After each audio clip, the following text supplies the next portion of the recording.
I welcome all of you to the video lecture series on fluid mechanics. This lecture is on topic 1 on introduction. The title of this lecture is Major Fluid Dynamic Phenomena and Some Fascinating Applications.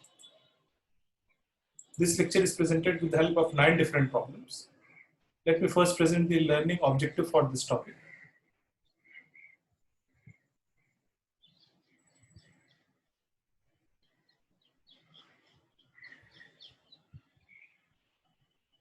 There are 3 learning objectives from this topic. Through this lecture, you should get an idea of what kind of things you should look for in a fluid flow. Secondly, become familiar with certain specialized vocabulary of fluid mechanics. And finally, the learning objective of this lecture is that this lecture should help you to become aware of major fluid dynamic phenomena and various fascinating industrial applications of fluid mechanics, and it should kindle an interest which sustains you through the following lectures. So the learning objective is to give you an idea, familiarization and awareness. Now we'll go back to the slides. Let us start with the first problem corresponding to flow across a cylinder in general. And this corresponds to a physical situations. Flow across the pillar of the bridge. The cross section of the pillar is a circular. So the fluid is moving from left to right. I'll first discuss the flow phenomena which is observed in this problem before I go into the results corresponding to this problem.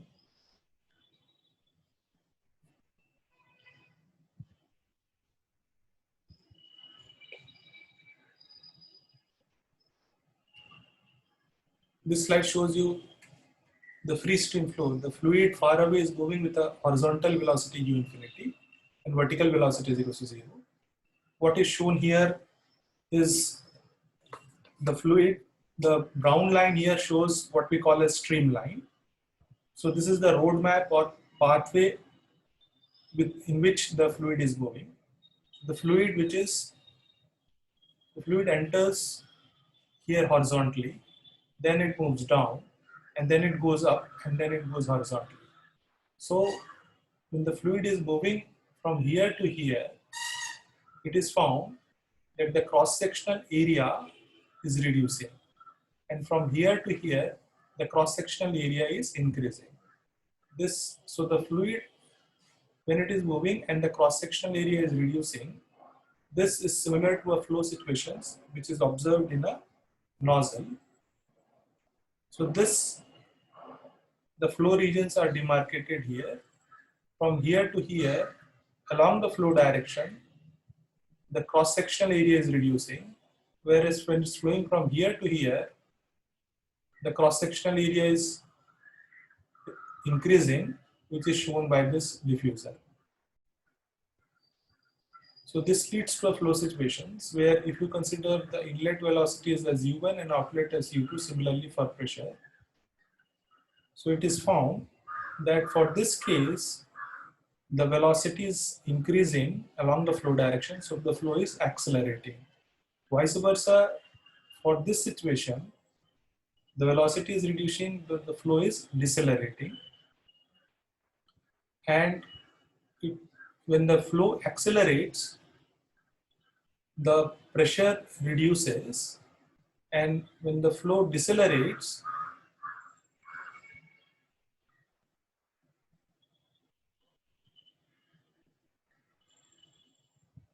then in this case the pressure increases.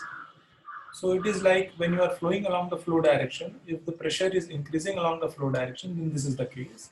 And if the pressure is reducing along the flow direction, if you consider yourself as a fluid particle, then this is called as a favorable pressure gradient, and this is called as an adverse pressure gradient, as shown here.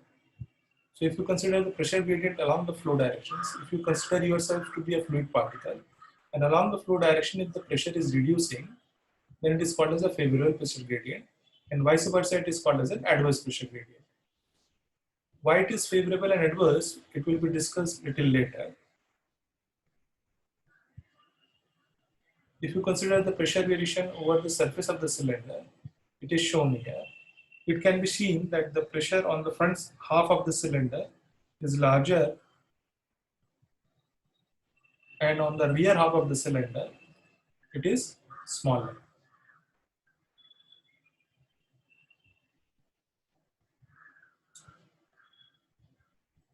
Now, when the fluid is moving from here to here, when it is similarly when fluid is moving from here to here, the cross-sectional area is increasing and the pressure along the flow direction is the velocity is reducing due to the increase in the cross-sectional area. We are considering the fluid as here as incompressible. So the velocity is reducing and the pressure is increasing. So it is like if you are moving in, let us suppose this is a road on which you are moving, and if you are a fluid particle and along as a fluid particle when you are moving in this direction, along the flow, along the direction of your movement, if the pressure is increasing, then on the front surface you will experience a larger pressure, and on the back surface you will experience a smaller pressure.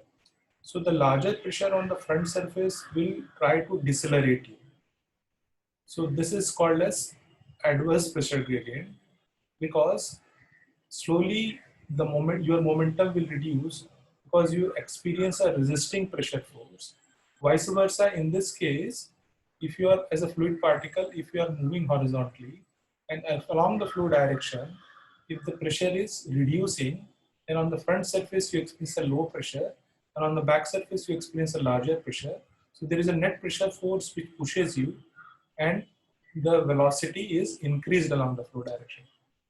Vice versa in this case. So when you have an adverse pressure gradient, which is found when the fluid moves from here to here, then if you see the velocity profile, as I mentioned in my previous lecture, there is a no-slip boundary condition. So this circular object is stationary. So the velocity of the fluid at the surface is 0. And this is the velocity distribution which has been shown. So when the fluid is moving from here to here, and if along the flow direction the pressure is increasing, then the fluid which is near to the wall has least momentum, and it cannot sustain the opposing pressure force. So gradually its momentum reduces, and initially it becomes 0, and later on as it further moves downstream, the velocity near to the wall is in the negative direction. So there is a reverse flow which happens here. This leads to a flow phenomena which is called as flow separation.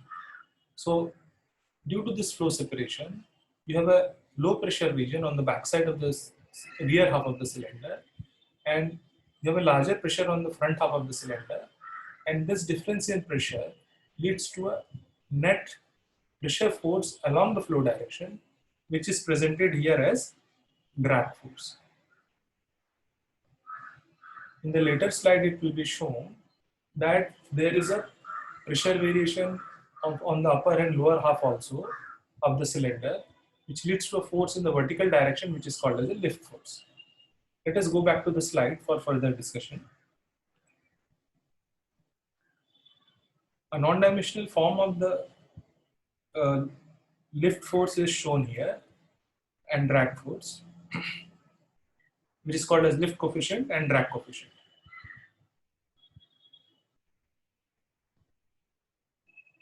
This slide shows you the variation of the streamline with increasing Reynolds number. So let us say a fluid is moving, and if you keep increasing the inlet velocity. So we have taken a fluid and we are slowly increasing its velocities. So at lower velocities, at extremely low velocity, no flow separation occurs. But as you keep increasing the flow velocities, it is found that at, let us say, Reynolds number of 10, the flow separation occurs from here, and due to the flow separation, there is a vortex which is formed.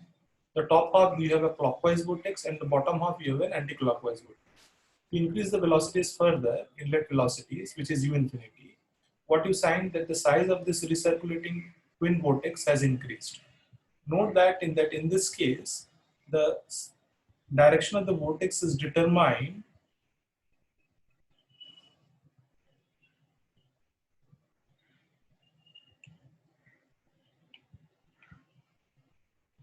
you can see here that here you have a clockwise vortex and here you have a anti-clockwise vortex. If you increase the Reynolds number further, now this is the clockwise vortex and this is the anti-clockwise vortex. So there is a recirculating flow region which is called as vortex, which you see here. If you increase the Reynolds number greater than 47 for flow across a circular cylinder, these are the flow situations which is like this, that if you create a fluid dynamic movie, initially the movie will show you the change in the picture and finally it reaches to a picture which stops changing, which is called a steady state solution. So the results for Reynolds number 10, 20 and 40 reaches to a picture which is shown here, which is called as a steady state streamline is shown here. However, if you increase the Reynolds number greater than 47, here it is shown for Reynolds number of 100, the flow reaches to a state which is called as a periodic state. I will show you a movie later on corresponding to a periodic state at a Reynolds number of 100 in the next slide.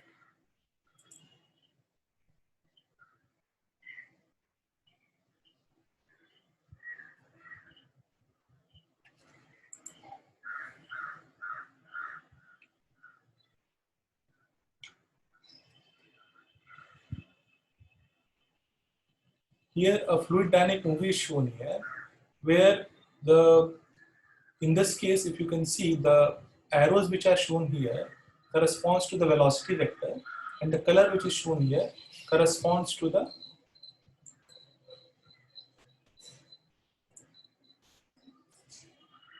the color here corresponds to the vorticity vector. Here in this, I'll play a movie. This is what I call as a fluid dynamic movie. The movie I am showing you here corresponds to a clip of the movie corresponding to a periodic state, where I will show you a phenomena which is called as vortex shading. So I'll play a movie and then you can see I'm showing you a clip of the movie. Initially, let us suppose, consider a situation that there is a flow from the left side. Initially, the bulk fluid is stationary and there is some initial transient. And finally, as I mentioned in the previous slide, for Reynolds number greater than 47, this is a result which is corresponding to Reynolds number of 100. The flow reaches to a state which is called as a periodic state. What means is that there is a picture which repeats after certain time period, which is shown here. So this is a movie, fluid dynamic movie, where the actor of the movie which will be played here are the velocity vector and the color corresponds to a variable which is called as vorticity. You can see that it is varying. The red color corresponds to +10 and the blue color corresponds to -10. This plus and minus, this vorticity basically represents locally what is the rotation of the fluid. So in this blue region, where the value is close to -10, minus value of our rotation means clockwise rotation, and red plus values means it's a counterclockwise. So locally here the fluid is rotating in clockwise direction, and here the fluid is rotating in anti-clockwise direction. Here the lines represent the streamline and the color represents the pressure curve. This figure is shows that on the x-axis we have a time, and on the y-axis there are two y-axis. Left y-axis showing you the lift coefficient, which is a non-dimensional representation of lift force, and on the right y-axis you are shown the drag coefficient, which is a non-dimensional representation of drag force. Note that this yellow color corresponds to the lift variation. So you can see that the lift at this time instant, it is +0.3, but it has a periodic variation, which you can see here. And here the clip of the movie corresponds to a periodic state where the CL decreases from 0.3 to -0.3, and then again it increases from -0.3 to +0.3. So this corresponds to one cycle of CL, and in one cycle of CL there are two periodic cycle of drag coefficients. So note that this movie is played synchronized, where all three are synchronized. All three movies are synchronized in time. Okay, so you can start seeing that there is a clockwise vortex which is getting formed, whose size will gradually increase,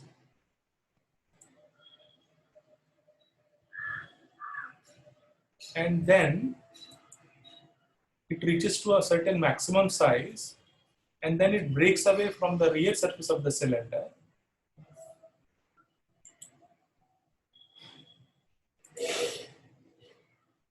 And then another vortex forms on the upper side. So there is an alternate vortex which is formed on the lower half and on the upper half.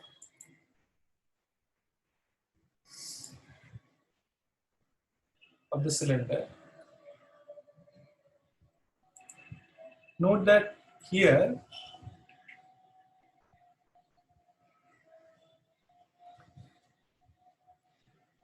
the vortex which is formed, this is a streamline along which at every point it represents the velocities tangential at every point on the streamline. So the fluid which is here, it tries to move in this direction, but it cannot move further, so it turns in this direction. So here you are getting a vortex which is in anti-clockwise direction. So on the lower half of the cylinder, note that the vortex which is formed is anti-clockwise. That is why if you see in this movie, here the red color corresponds to a positive value, and locally here the fluid is rotating in counterclockwise direction. Later on, you will see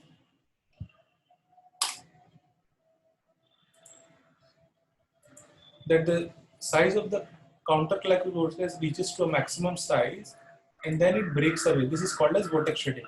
As soon as it breaks away, another small vortex which is formed here. Now this vortex is in the clockwise direction. You can see here. This is a vortex which is in the clockwise direction.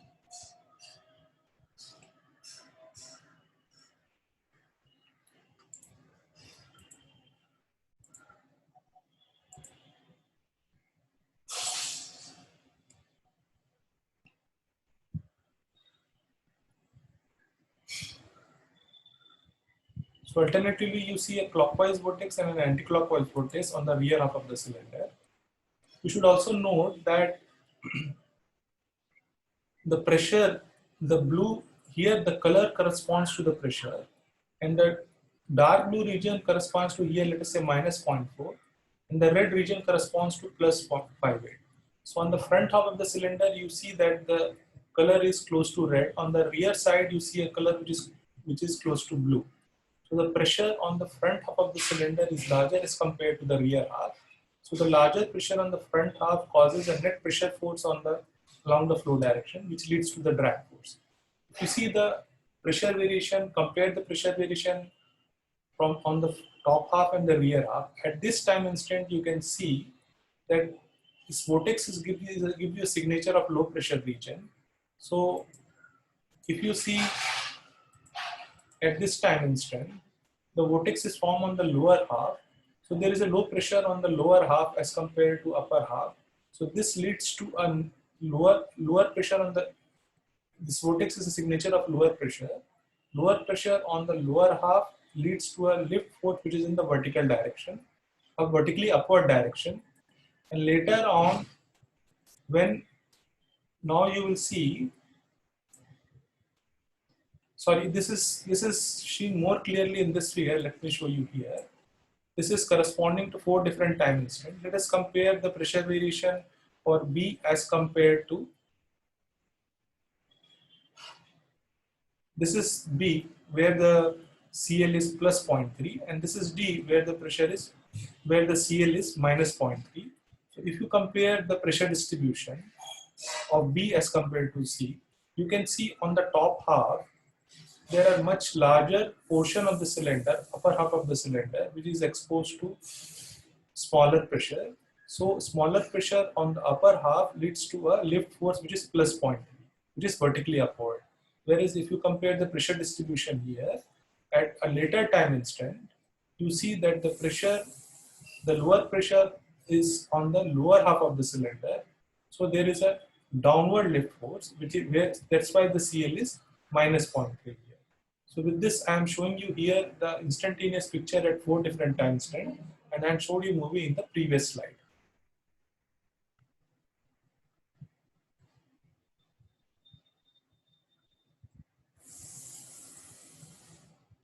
Now let us go to the second problem. This problem corresponds to flow in a plane channel. This is the situations where bottom wall is stationary. This is the bottom wall which is stationary. The top wall is also stationary.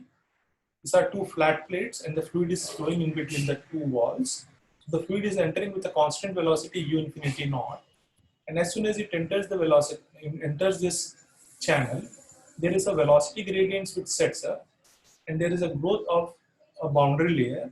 So if you observe the velocity distribution inside the channel, it comes out to be like this, where the velocity due to the no slip condition, since the flat plate, bottom flat plate is stationary, the fluid which comes into contact, it is a zero velocity. Slowly its velocity increases. This is the velocity profile which is shown here. And by mass conservation for an incompressible fluid, near to the center, this is a region where you have a constant velocity. This constant velocity is noted here as u infinity 1. By mass conservation, because the area of cross section here is constant, to have so the integral of u dy, if you take the integral of the velocity profile, it should be conserved along the flow direction, and with that conservation, the center line velocities should be greater than the inlet velocities. If you move further downstream, this velocity should be further greater than this velocity, and in this what is shown here is there are two regions. This is called as boundary layer region,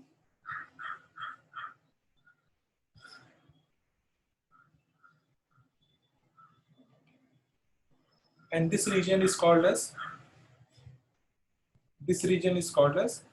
core flow region. So physically you can imagine that the fluid is getting accelerated in this core region.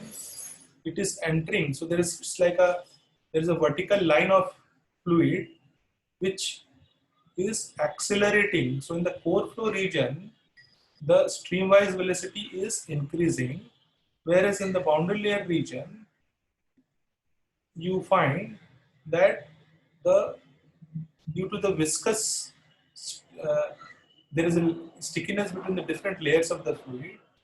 So that leads to a velocity gradient. Note that the velocity variation in the vertical direction is restricted within this boundary layer, and outside this boundary layer, the velocity is not varying, it is constant. But that constant value is increasing as you move downstream. So so the flow, if you see, it is symmetric about the center line.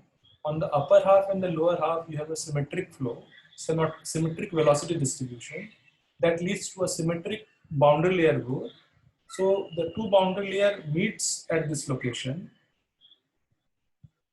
You can see here they meet at this location, and after they meet, you get a flow which is called as a fully developed flow. Now, this is a parabolic velocity profile which is obtained for a laminar flow where the center line velocity is equal to 1.5 times of inlet velocities. So we have, in fluid mechanics, we define that when the fluid enters, this is a similar flow you observe for flow in a pipe. So in this case, there is a boundary layer region, there is a core flow region, and up to certain length, you have a fluid flow which is called as developing flow, and later on the flow becomes fully developed. So here that is shown as a parabolic velocity profile. More will be discussed in a separate topic later on in this course. And downstream, note that once the flow becomes fully developed, then the same velocity profile is obtained in the downstream direction. So the fluid moves in different horizontal layers, where if this velocity profile remains constant in further downstream distance. So if I draw the velocity distribution just to show you at this location, it will again be a parabolic velocity profile.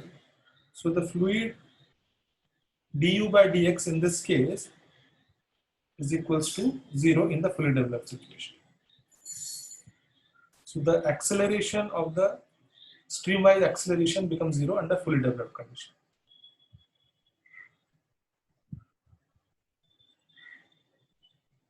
This is another flow situation. This corresponds to situations if you are connecting a pipe of small diameter with a larger diameter, then this is a fittings which is used, pipe fittings, where the fluid has to move from a smaller cross section to a larger cross section suddenly. This is called a sudden expansion.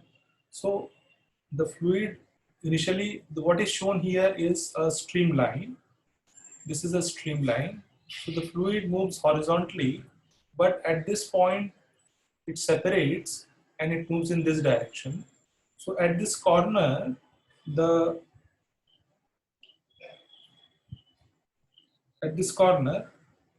fluid moves in this direction and then it turns and you see a anti-clockwise vortex, whereas here the fluid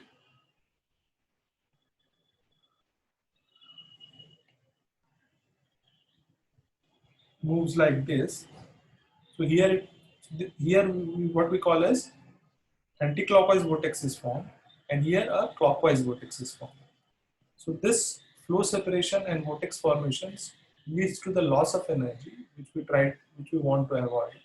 So rather than having a sudden expansion, if we have a gradual expansion, so let us suppose instead of having, so we can, if we change the cross section of this pipe such that it is presented like this, then we can avoid the flow separation and the energy loss.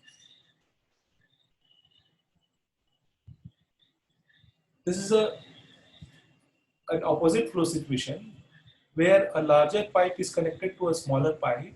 So in this case, what is shown here is a streamline.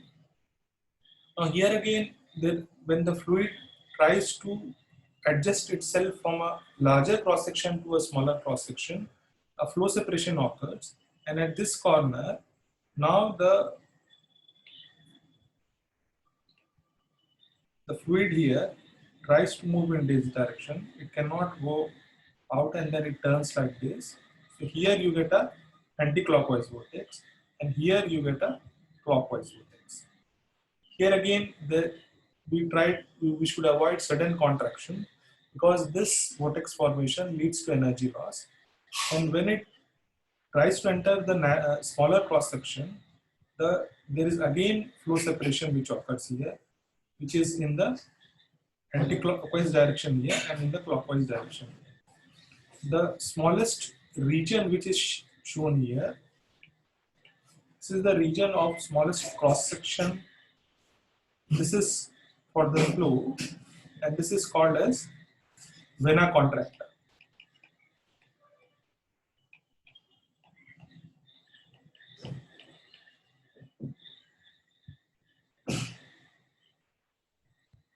This is another problem which is called as 2D planar free jet. So let us suppose you are having a hose pipe from where you are blowing. Let us suppose you have a blower and from which you are blowing an air. So when air comes out to the atmosphere at a very large velocity, this is called as free jet. Then in this case you can see that so there is a jet of air which is injected to the atmosphere. So when the high-speed jet comes out, what happens is that it tries to entrain the surrounding fluid. So as the jet is moving in the horizontal direction, there is certain atmospheric fluid which moves in the horizontal direction.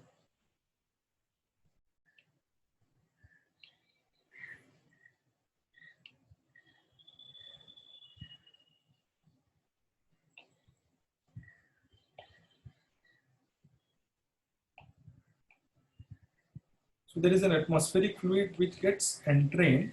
So the mass of the fluid, as it is mass of the air in this case, is increasing along the flow direction. This is called as free jet. Note that if, let us suppose, water jet is coming to the atmosphere, then you have two different fluids. But note that in the definition which has been presented for fluid mechanics in the first lecture, it was said that the fluid mechanics, a fluid interacts with either a solid or another fluid. So let us suppose if you have a water jet which is coming out in air, then the water and air, these are two different fluids, but this interaction which leads to the flow pattern which we study in fluid mechanics. This is presented here as jet boundary. What is jet boundary? Outside the jet boundary, the velocity is zero. So the velocity variation is restricted within the jet boundary. And at the boundary, you can see there is the width of the jet. As you move downstream, the width of the jet within the jet boundary is increasing.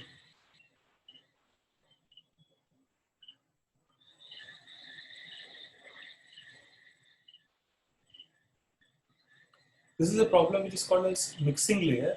Let's suppose you have two different fluids.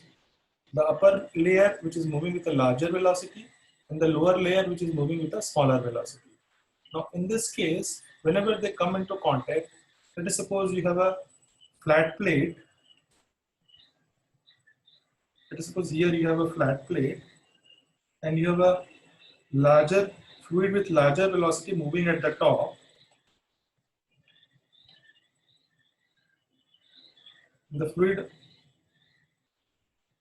with a smaller velocity is moving at the bottom.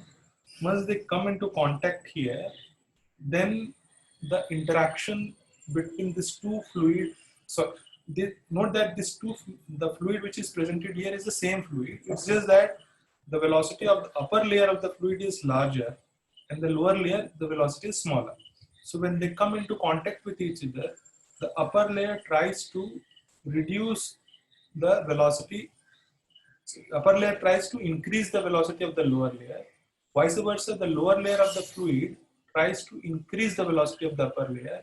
But all of you know that I had mentioned in my previous lecture that there is a stickiness between the different layers of the fluid. So due to that stickiness, there is a relative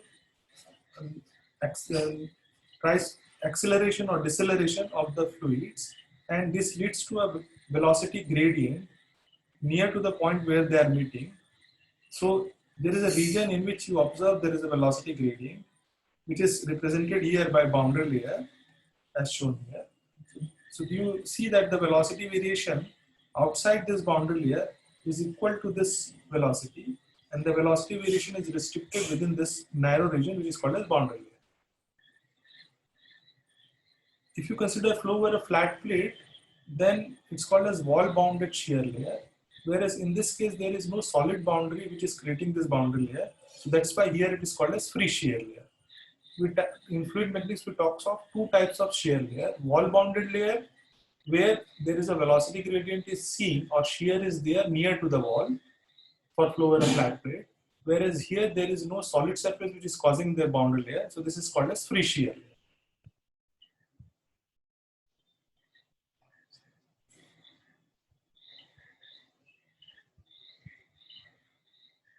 Now this is a problem which is presented corresponding to flow across a car. This is a fluid dynamic movie which I will show you. So first in this movie, the solid model of the car is shown, which you can see here. This is a solid model corresponding to the car.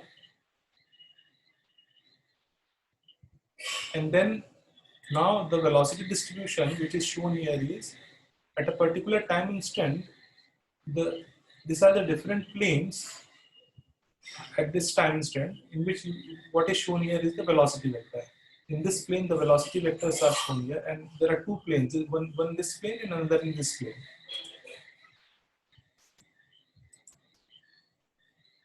This is just a representative example where the velocity vectors are shown for flow above the car, below the car, and on the side surface of the car, near to the side surface of the car. This is a representative fluid dynamic movie corresponding to, there are two bicycles which are going one behind the other. And this is a CFD simulation. First we create a geometric information based solid model. So this is a solid model. And here what is shown here is there is a plane at various time instants. What is shown here is, let us suppose at this time instant, in different planes, what is the velocity distribution?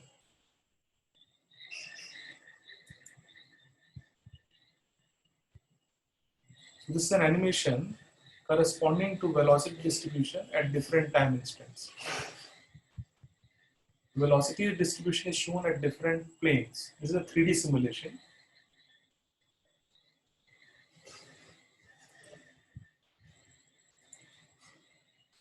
This is a fluid dynamic movie corresponding to a flight of a fly. So this is a solid model curve of the fly, where this is the body and this is the wing. What will be shown here is the pressure distribution on the surface of the wing, because there is a flapping motion of the wing, which results into a pressure distribution on the upper surface and the lower surface of the wing, which leads to the lift force. So to understand the lift generation during a flight, this is what is a computational fluid dynamics simulations, which is shown here. So you can see that in this problem, the the motion of the wing is modeled in the simulations, in the computational fluid dynamics simulations. And the red color corresponds to a larger pressure and blue color corresponds to a smaller pressure. Just observe the complicated motion of the wing, which has been modeled here, and notice the pressure distribution on the upper and lower surface of the wing, which leads to the lift generation.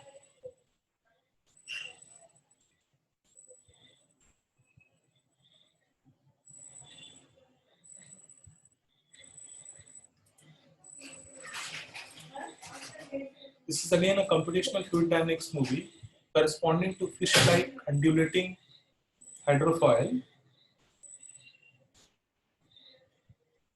So the problem setup is, there is a fluid which is moving with a constant velocity u infinity over an object. For circular cylinder, it was stationary, but here there is a hydrofoil, NACA 0012, which is undulating like a fish. So if it is, what is shown here is, this results correspond to a Reynolds number of 400, and the amplitude of undulation, there is an amplitude, you can see, if you see the tail, there is an amplitude of undulation. This is a periodic motion. The maximum amplitude is 0.1, and this is the result which is shown at in this problem. The undulation has certain amplitude and certain frequency. So amplitude is shown here and the frequency is shown here. This is a non-dimensional frequency which is represented here as Strahan number. So if this body of this fish-like undulating foil is moving with smaller frequency, then you get this flow pattern. And when it undulates at a larger frequency, like if you consider yourself during swimming, you move your hand from front to back, and then basically what you are trying to do is that you are trying to increase the streamwise momentum of the fluid. If you are moving your hand with a smaller frequency, then you can correlate that you get this type of flow pattern. Whereas if you move your hand with a larger frequency, then you get this type of flow pattern. We, as a human being, during swimming, we move our hand, whereas fishes undulate their whole body. So this is an undulation based mechanism which leads to, when the frequency is small, note that the velocity here, the red color corresponds to a larger velocity, blue color corresponds to a smaller velocity, and green is some intermediate velocities. Here you can see, if this fish-like undulating foil is undulating with a smaller frequency, then on the front side you have a green color, which means the velocity is large, and on the back side the velocity is small. If this body is stationary, then you will see much darker blue region on the back side. However, when the undulation starts, the darker blue region changes to a lighter blue region. If you increase the frequency further, on the back side, the lighter blue region will change into green, and if you increase the frequency to a very large value, you can see on the back side now the fluid is getting accelerated. Okay, so now you can see that the green color corresponds to an intermediate velocity, blue corresponds to low velocity, and red corresponds to larger velocity. Similarly, when you swim, what you do, this is a color contour corresponding to the horizontal velocity. Whenever you see, if you move your hand with a larger frequency, on the backside, you are basically increasing the magnitude of the u velocity, which is shown here by red color. Along with these colors are representing the velocity, streamwise velocity contour. Here, the color is representing the um, pressure contour, and the line is representing the vorticity contour. Note that there are some dotted line and there is some solid line. The dotted line here represents the clockwise vorticity, and the solid line represent here the anti-clockwise vorticity. Note that here, when you undulate at with a larger frequency, the center of the, so this is what is called as vortex shading phenomena, where the vortices which are being generated, this is the vorticity contour. You will see that this on the top half, you have a dotted line representing the clockwise vorticity. This clockwise vorticity, when it is being shed, you can see that the center of this dotted line based vorticity is below. So this indicates, so this is a flow pattern. This is called as reverse von Karman stream, because the vortices which are set from the top half, their center now goes to the lower half, and the vortices which are set from the bottom half, its center goes to the upper half. Okay, this is called as a reverse von Karman street. This is a signature of thrust generation. So the flow acceleration on the backside, as well as this reverse von Karman street, is a signature for thrust generation. Thrust is negative of drag. So basically, if this body is stationary, the fluid will try to drag along the flow direction. But once this body starts undulating, the drag gets converted into a thrust. Then this body can move from right to left. Otherwise, when there is a drag force, it will be pushed from left to right. So with the increase in the frequency, this slide shows you that you can change the velocity distribution on the backside of the body from the decelerating from a smaller velocity to a larger velocity. This smaller velocity is called as wake, and this larger velocity on the backside is called as jet. This animation also shows you the color here, shows you that the dark blue region shows lower pressure, and the red color shows you the larger pressure.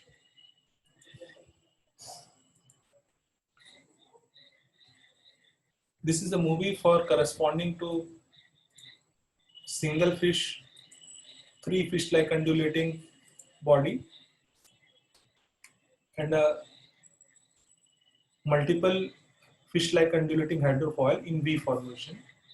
This slide shows you the vorticity contours for the various cases. In this case also, the vorticity contours which is being shown, it's a reverse von Karman street, which leads to the thrust generation. Now I will show you some industrial problems. This is a simulation which I will show you, where corresponding to the flow which is generated by a fan, the color here corresponds to the resultant velocity.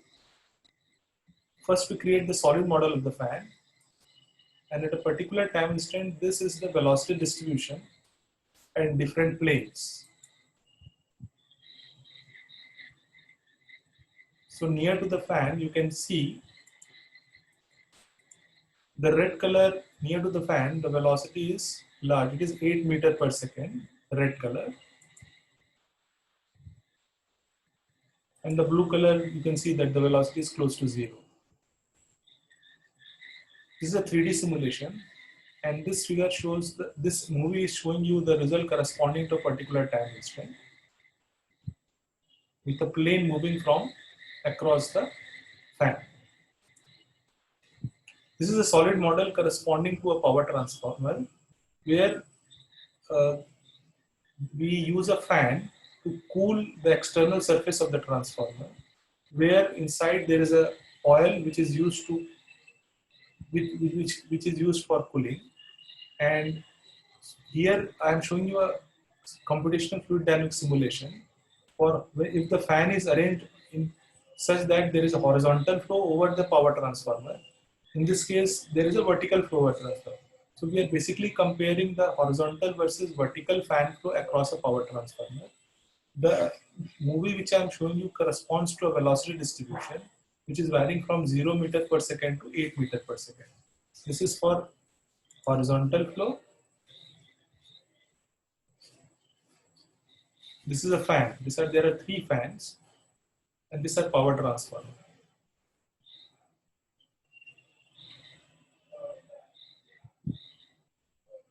When it reaches to the fan, you can see that the velocity will, the color goes to red, which corresponds to the maximum velocity. And this is corresponding to horizontal flow. So basically, these are the 2 different fan arrangement with which the heat transfer from the transformer is compared. So this way in industry, we create the solid model of this industrial system in which fluid flow is occurring, and then try to study that when the fluid flow occurs, how it can be utilized to improve the performance of the engineering system.